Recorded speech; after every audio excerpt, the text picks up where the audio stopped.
everyone, and in this video let's discuss about the questions from Indian polity asked in our mock test. So beginning with the first question, consider the following statements. Currently in India, only 6 states are provided with a legislative council. For the creation of a legislative council, the schedule 1 of the constitution has to be amended under article 368 of the constitution. The President of India, on recommendation of Union Cabinet, appoints the chairman of legislative council of a state. Which of the statements given above is or are correct? So this is regarding the state legislature. See first of all, there is no uniformity across the states regarding the setting up of state legislature. Why? Because in India, currently only 6 states are provided with bicameral legislature. That is having 2 houses, legislative assembly and legislative council. The remaining states has only a unicameral legislature. That means uni means 1, having only 1 house called legislative assembly. And which all are those 6 states? So only 6 states currently having both assembly and council is Karnataka, Andhra Pradesh, Telangana, Maharashtra, Bihar and Uttar Pradesh. Only these states currently has 2 houses. Earlier Jammu and Kashmir also had legislative council and now it stands abolished. So here, see, so what will happen if a legislature has 2 houses? Bill has to be passed by both the houses, then it is sent to the governor for the assent, similar to that of parliament at the center. See, parliament has Lok Sabha and Rajya Sabha. Okay, so normally the bill has to be passed in both the house of the parliament, then it is sent to the president for assent. Similarly, for a state having bicameral setup, the both houses, that is assembly as well as council, has to pass a bill, then only it can be sent to governor for assent. Clear? So only 6 states having legislative council now. So statement number 1 is a correct one. Clear? Regarding 2, for the creation of a legislative council, the schedule 1 of the constitution has to be amended under article 368 of the constitution. See, for that purpose, nothing to do with amendment under article 368 of the constitution. So how a council can be created or how a council can be abolished, that procedure you must note down. How? First of all, if a state needs a council or if a state need to abolish its existing council, then first of all, the respective legislative assembly has to pass a resolution to that effect. That is, the assembly has to pass a resolution that we need to have a legislative council or we need to abolish our existing council by what majority? By a special majority of not less than 2/3 members present and voting and a majority of total membership of the house. So this is the majority required if a state has to pass a resolution for the creation or for the abolition of a legislative council. That is majority of not less than 2/3 members present and voting as well as majority of total membership of the house.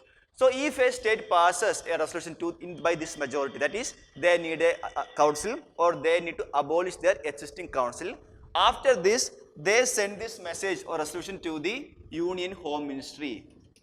Then later on, the parliament may introduce a bill either in the Lok Sabha or Rajya Sabha, and if parliament passes this by using a simple majority, then parliament will create a legislative council for the state or it may abolish existing legislative council of the states.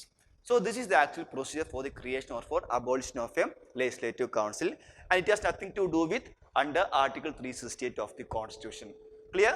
So 2 is a wrong statement here.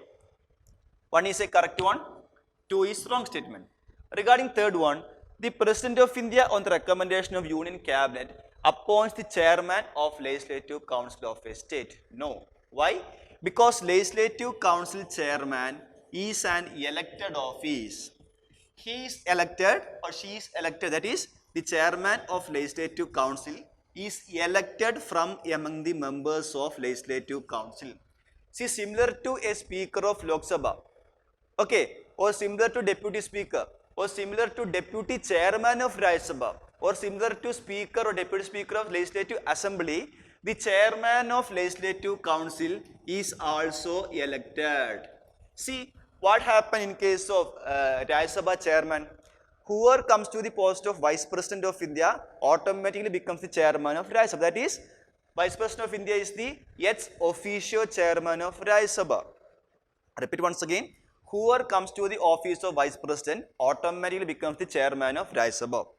But that is not the case regarding legislative council. Why? Because in case of council, The chairman is an elected office. But here it says that the president appoints the chairman of the legislative council. That is also a wrong statement. Since one is the only statement correct here, our answer become option A, that is one only. Okay. Second one, consider the following statements. Citizens are part of population of a state who enjoys all civil and political rights. In India, the parliament and state legislatures have the concurrent powers to make laws regarding citizenship. Which of the statements given above is or are correct? So regarding citizenship, who is citizens? See, they are the part of the population of a country who enjoys all civil as well as political rights. That's a correct statement. See, only citizens of a country enjoys all set of civil as well as political rights. See, let's take example of the fundamental rights. See, there are fundamental rights enshrined under our constitution. But see, all rights are enjoyed by the citizens, but certain rights are not available to foreigners. See, generally rights are applicable to everyone, okay? But there are certain rights that are enjoyed only by the citizens of a country and not by a foreigner. Example, we can quote, say, Article 15 or Article 16, Article 19, Article 29 and 30. These 5 fundamental rights are applicable only to citizens of a country and not to a foreigner. This shows that citizens enjoy all the set of civil as well as political rights given by that country. Clear? So 1 is a correct statement here. Regarding 2, in India, the parliament and state legislatures have concurrent powers. Concurrent means both can make laws. See, concurrent power means that both the parliament as well as state legislatures can make laws. No. See, citizenship comes under the union list. Citizenship comes under the union list of 7th schedule. So what is 7th schedule? 7th schedule demarcates the powers between center as well as states. It has mentioned union list, state list as well as concurrent list. So the entries under union list, both parliament and state can make laws. Entries under state list, state can make laws, and entries under concurrent list, both parliament as well as state can make laws.